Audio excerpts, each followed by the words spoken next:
We're cutting into your regular programming for a Valley News Live special report. Thanks for joining us. I'm Justin Betty. And I'm Stacey Van Dyke. We're just a little under an hour away from fallen officer Jake Wallin's celebration of life at Shields Arena. Happening right now, though, Fargo police are leaving police headquarters in a procession to Shields Arena. Yeah, joining us now from that procession in downtown Fargo is Valley News Team's Nishay Taylor. Nishay? Stacey, Justin, actually the escort has not left yet, but the buses that are right outside of the Fargo police headquarters has been filled with police officers as well as loved ones. You can see they're all greeting each other on such a sad day, but it appears that everyone's spirit is still fairly high considering the circumstances. As you can see here, I'll kind of zoom in for you guys to kind of see what we have going. You can see several motorcycles that will also lead the motorcade here heading to Shields Arena. Now, there's also several onlookers that are just waiting for this escort to leave. There's several onlookers down there at the corner of 25th Street and 1st Avenue. I was actually chatting with a gentleman there. He says that he's part of a local,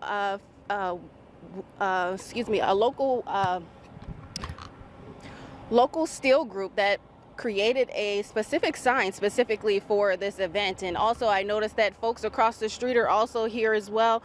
This is the steel plant right across the street. They came outside of the plant just to wait to see everything that is happening here. You can also see the fire truck just waiting for the escort to go by. It's been sitting there at the light just waiting for the action to get started. They're going to follow the lead, and as well as these police cars as well as the buses. As I mentioned, there are several people inside the buses already that are just waiting to head to Shields Arena. As we mentioned throughout this afternoon, that the celebration of life for Officer Jake Wallin does begin at 1 p.m. So they're getting ready to go. Hopefully they'll be moving out here soon. We'll be sticking around to kind of show you guys when they head out. But Stacey and Justin, I'll send it back to you in the studio. Nishay Taylor reporting live. All right, thanks, Nishay. Yeah, maybe we'll check in again in a little bit and see if we can get that procession rolling. Yeah. So you see people already out there waiting. That procession, they're going to get on 94, they're going to take the 45th Street exit and then turn on 32nd, which will get them to Shields Arena. So if you're around the area and you want to come out and watch too, that's encouraged. We've seen so many people come out for the procession on the way to the funeral over the weekend, and of course we saw the big scene when Officer Wallin died, the lights on, everything that came down I-94, which was an amazing scene. The signs, the handwritten notes, and it's just Unity incredible. there. Yeah. Well, now we do have a look inside Shields Arena. Granted, nothing has started yet. It's starting at 1 o'clock. The doors opened at 11, so people are filing into Shields Arena. Here's a live look now, so you can see kind of what the setup is going to be today. So again, this is still an hour and 12 minutes away, but the crowd is already starting to file in. They've been encouraging people to come early, get a spot, to carpool if they can. We're expecting a pretty large crowd. No kind of numbers we're going to get there. But the funeral event over the weekend, again, was in Pequot Lakes. That was a couple hours away. It was harder for people to get to. It was mostly a family, police officer, military event. This is for the whole community to come and show support. And we are expecting that, especially with how much support we've seen across the community over the last couple of weeks, that this could be a very large event. It looks like a beautiful setup they've got there. Some cruisers along with it. Just looks like a lot of floral arrangements there for Jake Wallin. It's safe to assume a lot of people probably aren't going in yet, waiting for that procession to come to show their support outside. Right, and it's very hot outside too. People, I can't imagine, be staying outside very long, waiting to get in. We got this first look about an hour ago at the program, showing what today's celebration of life will look like. Yeah, it's a mix of presentations and speakers, including Jake's friends and family, along with local political leaders. As people process in, they'll hear music from the FM Symphony Orchestra. Former U.S. Senator from North Dakota Heidi Heitkamp will be the MC and the first speaker, followed by a presentation of colors and the Regional Honor Guard, and then an opening prayer by the Fargo Police Chaplain. There's also going to be a video presentation planned showcasing Jake's call to service, followed by a number of speakers. Fargo Police Chief Dave Zapolsky, Governor Doug Burgum is set to speak today, and Fargo Mayor Tim Mahoney. After that, the band Slamabama is set to perform John Denver's Take Me Home, Country Roads. Then North Dakota Attorney General Drew Wrigley, we've heard from him a lot. He spoke during the investigation news conferences on Wednesday and Friday. He will speak. And then something we have not heard from since this happened, Jake's own father, Jeff Wallin, will talk. That is sure to be an emotional several minutes, I imagine, and Gosh. reflecting on that. We've seen so many images of him already, and in that video, if you recall, of Jeff was the one pinning the badge on Jake, so very involved, I'm sure. That'll be emotional. We heard from Jake Wallin's aunt. Yes. During the funeral, and that was emotional. It was. So We'll hear from her in a minute or two. Yeah. After that, one of Jake's fellow officers, Officer Ian Christian, will speak, along with another video presentation, and then the closing prayer with the chaplain, closing remarks, again by Senator Heitkamp. they'll wrap things up with a rendition of Taps, a retiring of the colors, and then the recession out. And we'll bring all of you that live. Now, U.S. Senators John Hoeven and Kevin Cramer can't be there today because of work in Washington as lawmakers, but they both recognized Officer Wallin on the U.S. Senate floor yesterday. Yeah, we have the links to that on our website if you want to check out both speeches. It was very emotional.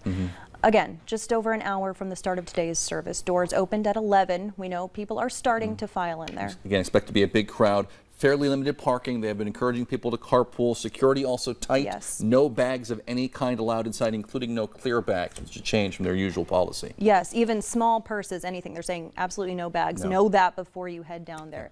This is the second service, as we've said, for fallen officer Jake Wallin. This past Saturday in Pequot Lakes, Minnesota was the first. Thousands came out there to show their support and respect for Officer Wallin's service. In this video you're looking at, you can see a horse-drawn carriage carrying a coffin. This is traditionally done for military honors, as Officer Wallin served in the Minnesota Army National Guard. So young to have so much military experience on top of his time now in Fargo PD.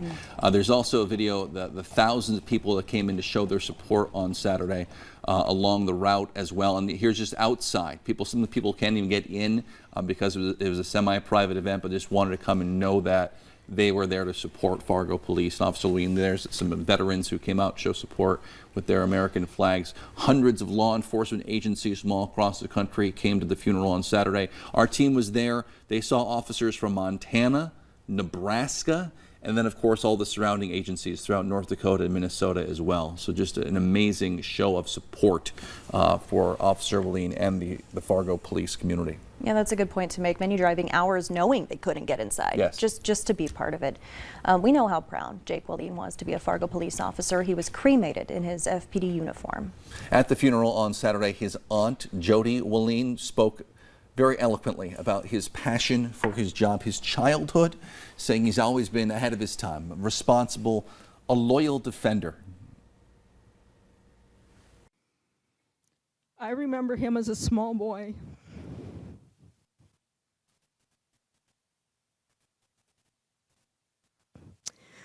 With his little arms wrapped so tightly around my neck, burying his face into me to try to avoid the fireworks that he hated so much at that age. From that timid small boy, he grew to be a driven, ambitious, brave young man.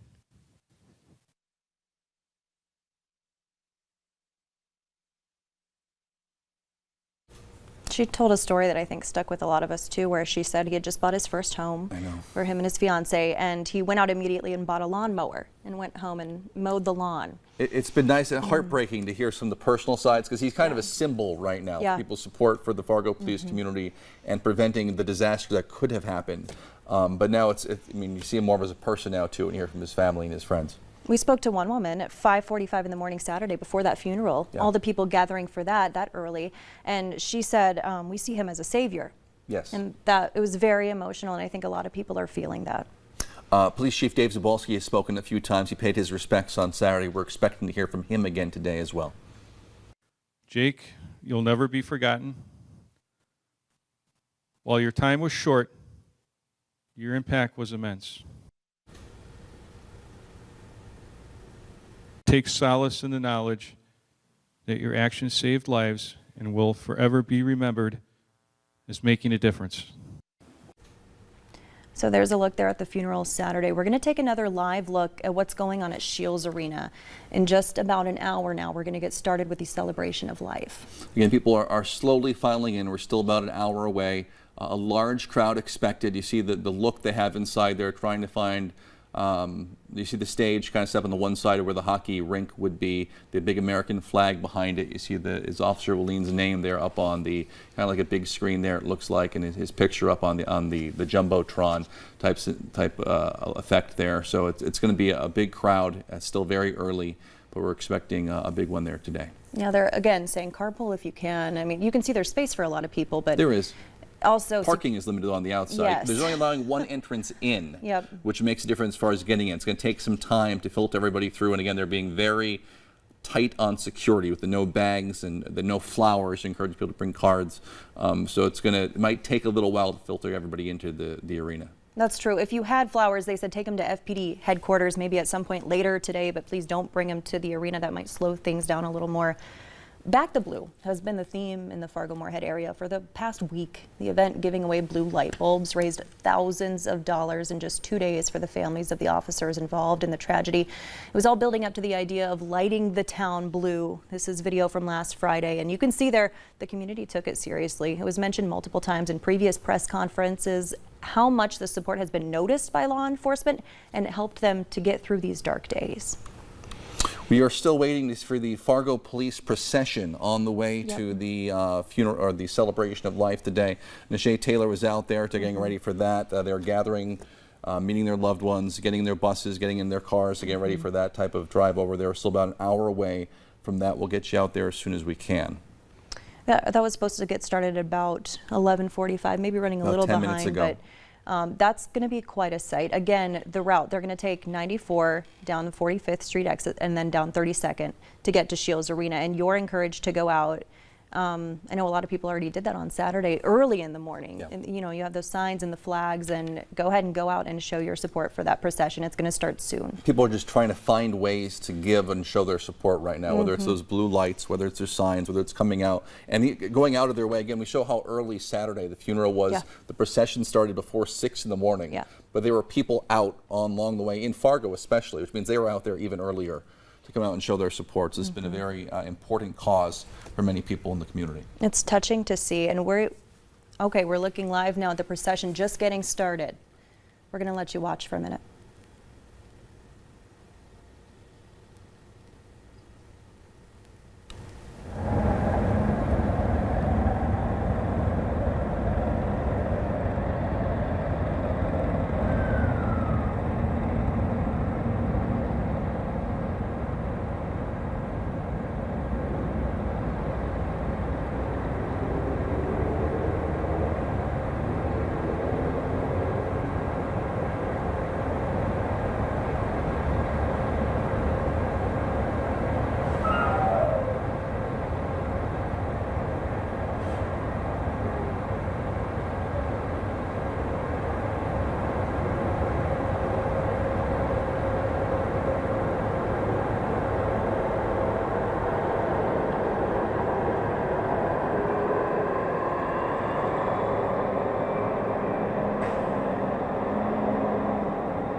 All right, so you can see this is a little different than the processions we've seen both when Officer Wallin died and then again over the weekend ahead of the funeral. There's many people out to show support, not the huge group of police cruisers with lights on, police filing into buses for the most part, led by some motorcycles, as they all still go though to show pay their respects and show their support for Officer Wallin. There they go. They're on their way. And that group you just saw there, taking their hats off as they drive by and hand over the heart. It's emotional to see, and hopefully they get that support throughout the rest of the route. We'll show you a little bit of a different angle here coming up. We're hoping to hear from, we've been told we might hear today from the other officers involved in the shooting. Officers Dotis and Hawes, we've been told last time we were in the hospital they had stood up on their own just a few days ago. Chief Zabolski passed along messages from them during the funeral on Saturday. We may hear something like that. We may hear a pre-recorded video message. We're not sure. But the fact that they are maybe capable of that, that would be a good sign. Yeah. If you're just now joining us on Fargo CW, we are in live special coverage of everything leading up to the celebration of life for fallen Fargo police officer Jake Wallin. I'm Justin Betty. And I'm Stacy Van Dyke. Officer Jake Wallin was shot and killed along 25th Street South in Fargo on July 14th when they were ambushed while responding to a traffic crash. Wallin, along with those two other officers you just saw, Officers Andrew Dotis and Officer Tyler Hawes, were shot. Officer Dotis and Officer Hawes are recovering at Sanford here in Fargo. Again, we got word just a couple days ago they were able to stand up for the first time since the shooting, and we may hear from them as part of that celebration of life today. The other officer you see on the screen, the right side of your screen, Officer Zach Robinson, the incredible hero of this whole scenario, horribly outgunned at the time, but managed to take down the shooter and prevent what could have been just an absolute catastrophe for the city. Yeah, truly a hero, all of them. As we've showed you, a bittersweet tribute at Fargo Police Headquarters. Police released this video last week showing the inscription of Officer Jake Wallin's name onto the FPD Heroes Wall. That Heroes Wall at Fargo Police Headquarters is right near the front entrance as you walk in. Wallin's name joins that of Officer Jason Mosier, who died of a gunshot wound back in 2016 while responding to a domestic incident in North Fargo. The only other name on that wall is from the 1800s. Officer Frederick Alderman was shot in 1882 as he attempted to track a man who used stolen property to pay a fine. Wallin's name has also been added to every Fargo police cruiser in the fleet. Gives indication how rare, fortunately, these situations are.